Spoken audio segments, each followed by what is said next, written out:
Hello friends, good নুন। Welcome back to my channel Payel পেছন। তো বন্ধুরা, আশা করছি তোমরা সবাই খুব ভালো আছো। আমিও মোটামুটি ভালো আছি, খুব একটা ভালোও নেই বা খুব একটা খারাপও নেই। তো যাই হোক, আজকে সকালে ঘুম থেকে উঠে আমার যে কাজটা থাকে পুজো করা, তো ওটা কিন্তু করে ফেলেছি।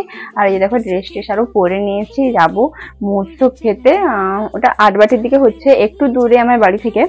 তো বাড়ির কাছে বৌদিরা যাবে, ভাবছিলাম ওদের সঙ্গে যাবো, কিন্তু ওরা তো চলে গেছে। তো আমার বাড়িতে কিন্তু কেউ যাবে না, বোনেরা যাবে, মানে কাকুর মেয়ে বোনেরা। তো ওরা বললো যাবে, তাই ভাবলাম ঠিক আছে চল তিনজন মিলে যাই। আর এর আগেও গেছি, ওর জন্য কিন্তু তেমন কোনো লজ্জা টজ্জা করে না। তাছাড়া হচ্ছে আমার বাড়িতে কিন্তু কেউ যাবে না, আমার দিদা আছে, মা আছে, বাবা আছে, দাদা আছে, সবাই আছে আমার বাড়িতে। বাট আমার বাড়ির কেউ কিন্তু যাবে না। এই যে রান্না হচ্ছে, আমি তোমাদেরকে দেখাবো। তো বাড়ির কেউ যাবে না, বাট আমি কিন্তু একা যাবো, মানে আমার বাড়িতে একা যাবো বাড়ি থেকে। বাট আমার বোনরা আরও যাবে সবাই। যাই হোক চলো, আমার কিন্তু এখনো মানে মাথা আসলে আরো কোনো কিছুই হয়নি, শুধু স্টেজ করাটাই হয়েছে। তো চলো একবারে রেডি হয়ে যাই, তারপরে তোমাদের সাথে আবার কথা হচ্ছে। এই যে দেখতে পাচ্ছ, মা এখানে উনুনে বসে রান্না করছে, আর পাশে যে দিদা মাকে হেল্প করে দিচ্ছে। আর আমি তো রেডি সেডি হয়ে গেছি, আর দিদা বলে তুই একা যাবি, তোকে টেনে নিয়ে চলে যাবে, এরকম বলছে। তো সব ঢং, আমরা কত জায়গায় যাই, কোথাও তো কেউ টেনে নিয়ে যায় না। তো যাই হোক, আরো একজন কিন্তু আসবে।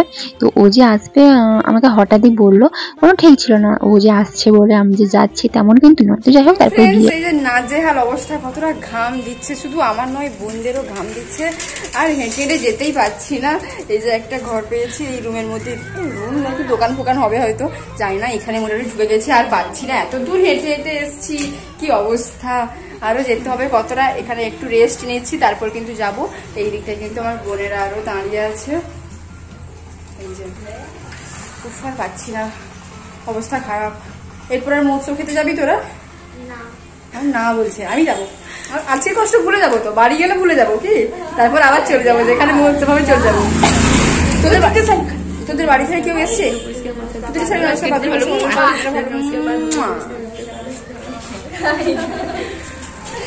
আজকে দিনটা ভালো। দুটি শালিক দেখলে আমরা তো এরকমই করি, তোমরা কি করো? যদি করো তো কমেন্ট করে জানাবে। তো আমি তো সেই ছোট কাল থেকে করে করে আসছি। তো যাই হোক, তারপরে এই যে দেখো বসে গেছি মৎস্য খেতে। আর এই যে আমার পাশে এখন এখানে চন্দন বসছে, ও চলে এসছে। আর তার আমার বোনদের সঙ্গে মজা করছে, বোনরাও ওকে কি বিড়বিড় করে কি বলে যাচ্ছে, এও তার কি বলে যাচ্ছে। যাই হোক, তারপরে খেতে বসে গেছি। আমার দেখো ভাত রাত সব শেষ, খাওয়ার পরেই কিন্তু ভিডিওটা করেছি, তার কারণ খুবই খিদে পেয়েছিল। আর আমার না সবসময় একটাই ডায়লগ থাকে, ডায়লগ নয়, আমি সত্যি যখন মৎস্য খেতে যাই না, বাড়িতে কিছু খাই না, তো আমি মৎস্য খেতে গেলে বলি যে আমার না খুব খিদে পেয়েছে জানিস তো, আমি না খেয়ে আসিনি। বোনরা বলে তুই যেখানে মৎস্য খেতে যাস তুই কিন্তু একই কথা বলিস। বললাম কি জানি, আমার তো মনে থাকে না। যাই হোক, তারপরে দেখো মন্দিরে প্রণাম করতে চলে এলাম। আর এখানে অনেক ভিড় ছিল, তো বলছিলাম দুজন একসঙ্গে প্রণাম করবো, তো সবাই করে নিই তারপরে করবো। তো দেখো দাঁড়িয়ে আছি, একজন করছে বলে, প্রণাম করছে বলে, তারপর আরো অনেকে দাঁড়িয়ে গেছে। তো এটা কিন্তু আমার বোনরা ভিডিও করে দিয়েছিল, আর বোনরা ছোটবেলা ভিডিও করে দিয়েছে। আর বোনরা কিন্তু আগে থেকে প্রণাম করে নিয়েছে, তারপর কিন্তু আমরা দুজন প্রণাম করছি। আর সত্যি বলছি, বোনদের সঙ্গে যাই বলে এত মজা হয় না, শুধু এখানে নিয়ে নয়, মানে যেই জায়গাটায় এসছি মৎস্য খেতে, ওখানে 2-3 বছর ধরে আসছি। তারপরে এদিক ওদিক আমাদের গ্রামের পাশের আছে যেখানে হয় মৎস্য, তো যাই, ভীষণই মজা হয়। তো এইগুলো পরে মিস করবো। আর এই প্রথমবার মনে হয় মৎস্য খেতে গিয়ে সবার শেষে বাড়ি এলাম।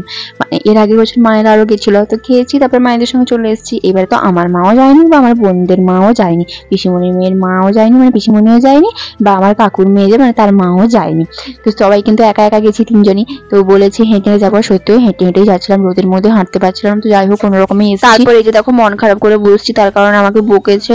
আমার না অনেকদিনের ইচ্ছা ছিল ফোন পে আরও খুলবো, তো আমি এটিএম ফিটিএম কোনো কিছুই ছিল না। যাই হোক চন্দন সব কিছুটা ঠিক করে দিল, এটিএম এর অ্যাপ্লাই সব কিছুটাই করে দিল। এটিএম যদিও এলো, কিন্তু না আমি একজনের কাছ থেকে হেল্প চেয়েছিলাম, তো ও বলছিল এটিএম ছাড়া নাকি হয়ে যাবে। তো ও বলতে না আমি ওইরকম করতে, চন্দন বললো আর হবে না, তোমার কোনোদিন ফোন পে করবো না। আমি তো ভয় পেয়ে গেছি, আর সত্যিও সে রেগে মেগে আমাকে কেমন বলছে, তো ওই জন্যই মন খারাপ করে বসছি। তারপর ফোন পে তো খোলা হয়নি, যাই হোক গুগল পেটা খোলা হয়েছে, তবু একটু মনে শান্তি এসছে। যাই হোক একটা তো হয়েছে।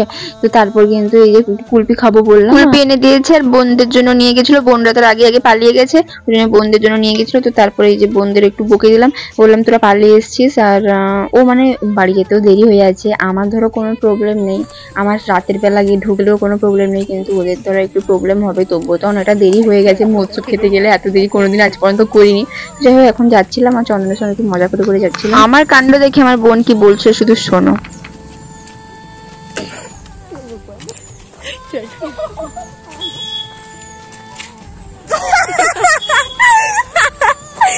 বাচ্চাটাকে মানে হাতে হাতে আমিও কিন্তু পেছনে ঘুরে দেখলাম একজন বাচ্চা ছেলে, তার একজন বন্ধু মনে হয়, সেও বাচ্চা, তো তাকে দেখাচ্ছে বুঝে দেখতে মানে এগুলো তো বাচ্চারা করে, তাই না? আমি করছি ওই জন্য দেখাচ্ছি। খেয়ে যাচ্ছি বাড়ি, মানে মেয়ে গুছিয়েছে সবার শেষে, পাতাটা তো সব গুছিয়ে এক্ষুনি যাচ্ছি বাড়ি। কি অবস্থা না, সত্যি বলতে কি আমাদের তো বাড়িতে কোনো কাজই নেই, তো বাড়ি গিয়ে কি বাসন টাসন ধরতে হবে নাকি অন্য কিছু, যে তাড়াতাড়ি বাড়ি যাবো, বলো কোনো কাজ নেই, ওই জন্য কিন্তু ঘুরে মেরে পুরো এনজয় করছি। এই লাইফটাই সব থেকে সেরা লাইফ, কি বল? এই লাইফটাকে আমরা হারাতে চাই না। আর কটা দিন ঘুরে নি, তারপর সেই সবার মতন কি আমাদেরকে বাসন মাজতে হবে। তো স্যাড। তো চলো দেখতে থাকো। তারপর না বাড়ি এসে একটুখানি রেস্ট নিচ্ছিলাম, তারপর দেখি বাড়ির সামনে দিয়ে ফুচকা যাচ্ছে, তাই ভাবলাম ফুচকাটা নিয়ে আসি, খাই। একটু ফুচকা খেতে ইচ্ছে করছে, আর মুখ চুপ যে খেয়েছি ওটা তো হজম হয়ে গেছে, আর সত্যি বলতে আমার পেট ভর্তি হয়নি। তারপর না বোন এসেছিল, বোনের সঙ্গে কিভাবে মজা করছিলাম দেখো। কাম ধরো, বসো বসো বসো, কান ধরে বসো, বসে পড়ো। শরীরটা কইরা, শরীরটা কই, লাঠি দে তো, ছুটা কাই গেলারা, কান ধরে বসো বসো বসো বসো বসো বসো বসো বসো বসো বসো। কি বললি? চোখ মেরে থাকে, চোখ মেরে থাকে, চোখ মেরে দাও, চোখ মেরে দাও। ওই কাঁদি আইডে, কাঁদি আইডে, চোখ চোখ। ও বাবাটা কেঁদে যাচ্ছে গো, বাবালে বাবালে না। কান ধরো, কান ধরো, তুমি ভালো মেয়ে। বসো বসো, বসে পড়ো, বসে পড়ো, বসে পড়ো। শয়তান হয়েছে, শয়তান হয়েছে। হ্যাঁ পড়ে পড়ে পড়ে পড়ে পড়বি। তারপরে না সন্ধ্যের দিকে মা এই যে পেঁয়াজি করেছে, তো এগুলোই খাচ্ছি। আর সন্ধ্যের সময় তো আমি কোনো ব্লগই করি না, সন্ধ্যের দিকে আমি কি করি তোমরা কি দেখতে চাও তো অবশ্যই আমাকে কমেন্ট করে জানাও, তাহলে এরপরে আমি ব্লগ নিয়ে আসবো যে সন্ধ্যেবেলা আমি কি করি না করি। তো যাই হোক বন্ধুরা, আজকে ভিডিওটা আমি এখানেই শেষ করছি। সবাই ভালো থেকো, আজকের মতো সবাইকে টাটা। বলো না।